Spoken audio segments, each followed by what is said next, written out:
After my parents' work hours, they are always around, which makes it difficult to pray without drawing attention. I'm concerned that if they discover me praying, it could lead to serious consequences. Could you please provide advice on how I can manage my prayers?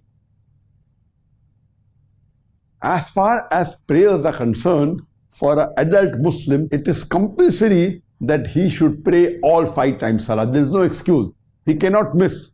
For a male Muslim, irrespective whether he's sick or going to war, there is no excuse. He cannot miss under any circumstances. For the Muslim woman, the only 2 exceptions are that if they are undergoing menstrual cycle or the postpartum period after the childbirth, these are the only 2 occasions where they need not pray. Otherwise, they always have to pray. There's no excuse whatsoever under any circumstances besides these 2 for a Muslimah or for a Muslim to miss the Salah. But as the beloved Prophet said that you should choose the easy path, and Allah does not lay a burden on you greater than you can bear. So for Salah, of course, you have to choose a clean place to pray Salah. You have to be in wudu and face the direction of the Qibla and offer your Salah. But there are verses in the Quran that if you're on the battlefield, that you have to pray whether you're moving, whether you're on a camel's back, or if you're sick, you can pray while lying down or while sitting. So there are concessions given that if you have a problem in the knee, you can pray while sitting on the chair. If you're sick, you can even pray while lying on your sides or lying on your back. If you have problem, you can even pray with just indications. Suppose you're imprisoned or your hands are tied, you can yet pray only with indications. But prayer is fard. As far as your condition is concerned, that you are a revert Muslimah of the age of 18, and your parents don't know that you have reverted, and you're afraid that if they see you praying, there'll be problems, then they are anti-Islamic, they're anti-Muslims, that will create a lot of problems for you. So of course, there are various considerations given in Islam. For example, you can also join your prayers. You can join your Zuhr and Asr Salah. You can join your Maghrib and Isha Salah. And if, as you mentioned, that you can only freely offer the Dhuhr and Asr prayers, and the other prayers are difficult, they may watch you. So if it's difficult to pray on time, then the earliest time you get to pray, you can pray the Salah which you have missed.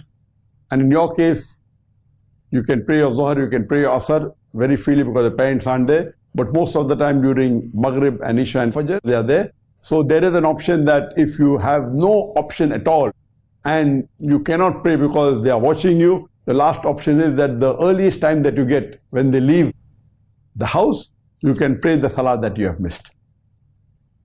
And if there is a possibility, if your bathroom is clean, you can even pray in your bathroom. There are scholars who have said that, of course, you cannot pray in the toilet, that's not permitted. But in the bathroom is a clean place. If it is a clean place, you can yet pray there if it's clean, and yet you can offer your Salah there. While you are praying, if you come to know that your mother is going to enter the room or something will happen, you can very well break your Salah. Islam gives you the permission, because instead of being exposed and facing dire consequences which will be detrimental to you following your deen, in this case you can even break your Salah, and when you have the right time, you can compensate and pray the complete Salah again. This is permitted because praying Salah is a fard. But if you know that there's a danger, and for example, while you're praying and you come to know that someone is coming watching, of course you can do some other act and you can break your Salah. You can see to it that you prevent your family members from coming to know they're praying Salah. All these are permitted. But you should always offer Salah. And for a person who has reverted or who has converted, but naturally praying complete Salah in Arabic is the best. But the minimum requirement is Surah Fatiha. Surah Fatiha is a fard in Arabic. But if you have reverted, you have just reverted, and some people may memorize Surah Fatiha maybe in half an hour, 1 hour, some may take few hours, some may take days. So according to scholars, you can even say only Subhanallah, Alhamdulillah, La ilaha illallah, Allahu Akbar. So if you cannot say the full Surah Fatiha, even this dua the scholars say sufficient till you learn Surah Fatiha. And Surah Fatiha is a fard. So this can compensate till you learn the next, maybe may take a day, may take 2 days, but see to it that the most important part of the Quran that you have to memorize is Surah Fatiha. And then of course, Allahu Akbar is very easy. then what you say in the ruku or the sujood, Subhana bin Nadeem, Subhana bin Allah, and Assalamu alaikum wa rahmatullah, Assalamu alaikum wa rahmatullah. These are a few things which are very easy to remember. And with this also you can complete your salah. You can do the dua in your own language also if you don't know Arabic or don't know the dua. But make it a point that you learn all the Arabic, the minimum that you can, you should learn. So actually, basically, if you're a new Muslim, to start offering salah, you can even memorize in half an hour the small thing which I mentioned. And you can start offering salah and it will be accepted.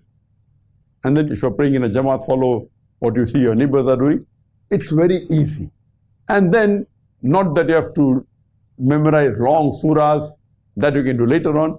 Read Surah Fatiha, and as I mentioned, only the few parts, that is Allahu Akbar or Subhana bin Nadeem, Subhana bin Allah, what you do in the ruku, what you do in the sujood, Assalamu alaikum. With this you can complete your salah, almost all of it. Then you can maybe memorize 3 or 4 short verses of the Quran, maybe the 3 Qul, maybe Surah Kawthar. These are small surahs, maybe Surah Al-Asr. So the shortest surah is Surah Kawthar, and then the second shortest is Surah Al-Asr. Hardly 3 verses. Surah Kawthar is only 10 words. So you can start with this. Of course, Qul Huwallahu is one of the most important surahs after Surah Fatiha. Then learn Surah Asr, Surah Kawthar. You can, Alhamdulillah, offer almost all of the salah. But as I mentioned, in your case, see to it that you do not miss a single salah. As far as possible, pray on time, pray in the right way, that is in a clean place, facing the Qibla, doing your wudu. If, for example, you have a problem, you can't do wudu and you'll be exposed. No problem, you can even do tayammum. So there are various options and facilities given in Islam not to overburden a Muslim or a Muslimah. But praying is a fard to the best of your ability.